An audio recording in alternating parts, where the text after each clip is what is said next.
Kobe tunaka mutu to koyebisa ona kotisa bango na Kobe po ba bima il faut na bimisa bango na Kobe makila na ngetangaki décembre na décembre tangu président Fachi ababa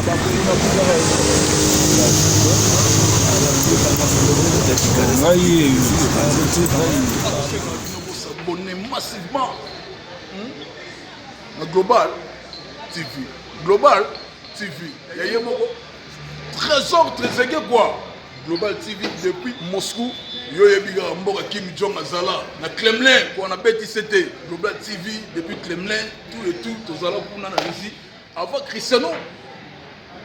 Avant Cristiano, Azala pour na Messi, Kim Jong Azala qui wana na Kremlin quoi.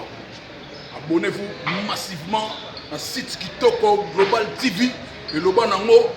Rappelez-moi, vous s'abonnez-vous. Allez, s'abonnez-vous massivement. Soyez connectés.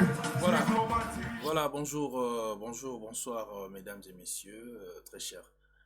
Internet, internaute, donc voilà, tout Pesibino.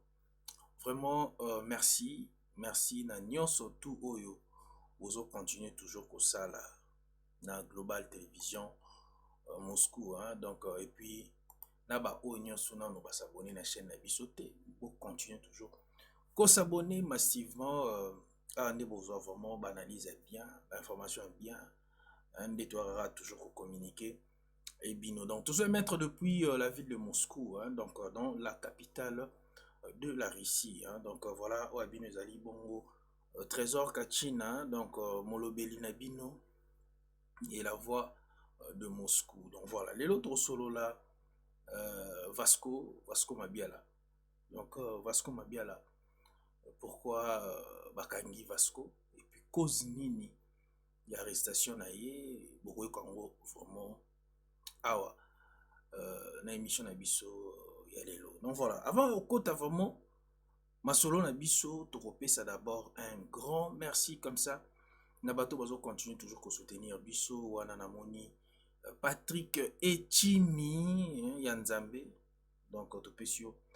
Vraiment, bah, merci Belé, et pourquoi pas, na aimé Maccabi Scofield, sans oublier équipe Global, autre travail, na moni le manager Gogas Mopiz, donc 007 code, il y a Moscou, il y a Russie, Topesio vraiment bah salam, et pourquoi pas, na Alvin Naba, il y a à côté, on a ma stratégie, il y a Pesa Kabat.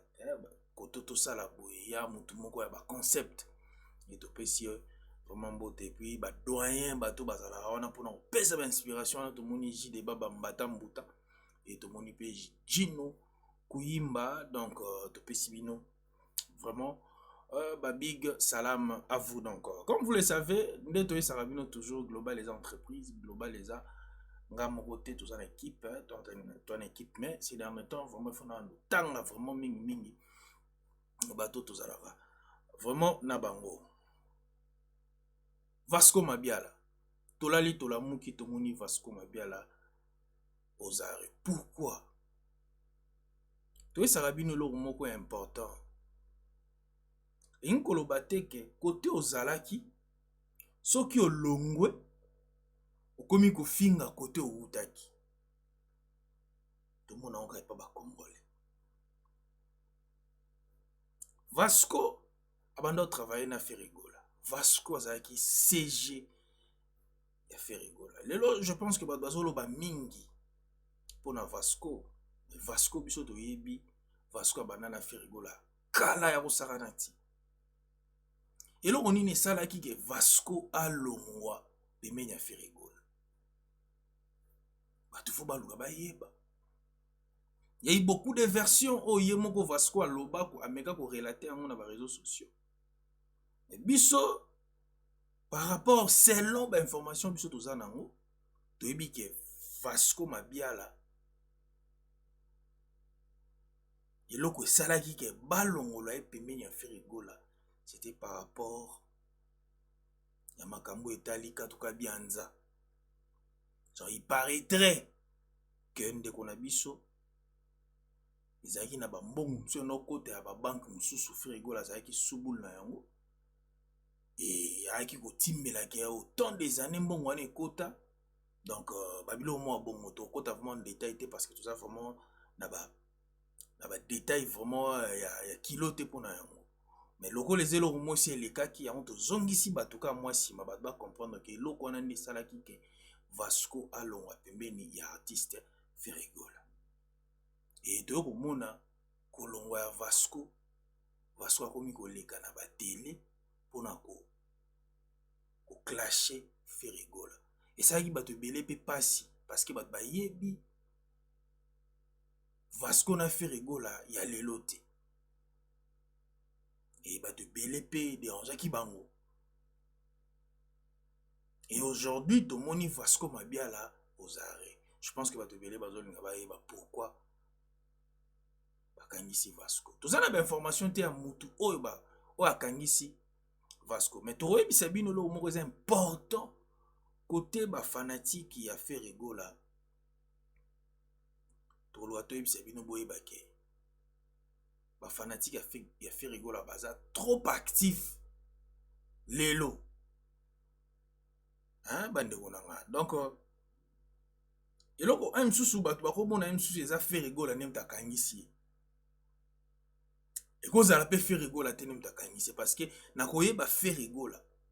Ce qui Ferregola zagi na posa akangisa Vasco alinga akangisa déjà Vasco depuis pour na makambo to yebi ba détournement ba la o ya zalaki na caisse ba bilo mo bon. O ba mbongo msusu e ba réussi na mona na mela e mona na ti. Bozo mona donc c'est-à-dire na ko mona Ferregola na kotala Ferregola aza jara batu moko alingaka vraiment kosala mutu mabete. Vous comprenez? Donc na komona Ferregola aza jara batu moko alingaka vraiment kosala batu mabete. Vous mona. Et puis ce bolandi na esa bino ce bolandi ba nzembo lokola au faire amega oyemba na kati niti ba qui vivra verra. Vous comprendre quand même que après ça ba message moko boye. Yamakasi donc de sa part, de sa nature, na fond ya kota l'artiste côté on a vraiment makambo on a vraiment té. Ya mo to lokato yebisa bino boye ba ke arrestation à Vasco cause à la paix fanatique moko boné mutu engagé eloko wana. Donc bon ndima ke cause à la paix fanatique. Parce que tout ça na audio ya moko ya fanatique mo a Ferregola tindela ki biso tokoyebisa bino ngo avant to tchela bino vidéo ya cause ya arrestation ya Vasco Mabiala toyoka voice oyo pour l'information bauti koniata na pokwa oyo Vasco Mabiala po buzobeleki tro kotika buzobezoleka tro asimbie na minute nde naloba boye aza akena na parquet. Les restes tikali tokoye bango sima. Voilà. Boki wana ezali moko ya fanatique na tindeli biso dio wana. Je pense que voix wana bato ebele bakoye bayango donc aza moko pe ya ba fanatique actif ya Ferregola. Donc ces derniers temps il faut faire très attention, méfiez-vous quand même. Surtout bato bazara wana pour na ko clasher kombo affaire ou soit ko na ba acharnement, bo ça vraiment un peu keba. Parce que ba fanatique vraiment ya artiste balobi ba ozwa charge wana.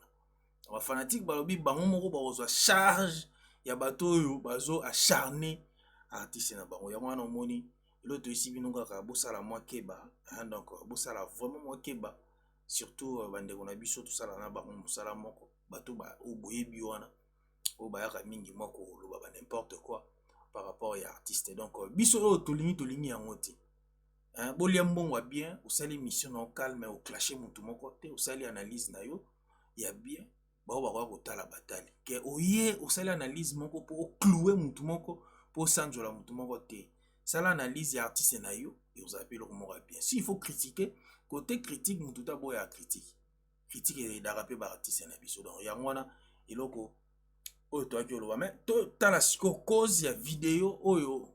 Donc cause ya arrestation à travers vidéo auto tchela bino ne bo comprendre que ndeko vraiment a débordé qui vraiment makasi. Donc to landa ngo plutôt zonga to meka ko analyser muke plutôt to chiter na émission na biso to le bana nkobe na kotsa mona nkobe baza na nkobe tunaka mutu to koyebisa o na kotisa bango na nkobe po babima il faut na bimisa bango na nkobe makila na nge tangaki décembre na décembre tango président Fachi ba voter azo prêter azo bato bazo sepela nga na sa na kati hôpital na Bondeko nazo souffrir nazo sanza ba kantine makila bino bo misango décembre bo misata ba jour mususu na ebisa ka makambo ya regarde toi et simba te yo mona ngo lisusu et simba te nazo jire nga bena nazo lakela ngo ke eloko wana bolo bana mutema be na ndimi na mutema be eko simba te eko beta ka mukyo yo aso nde ozana kitasa otambola to vane na babaka na mateta yo mona ngo ezobeta yo kanze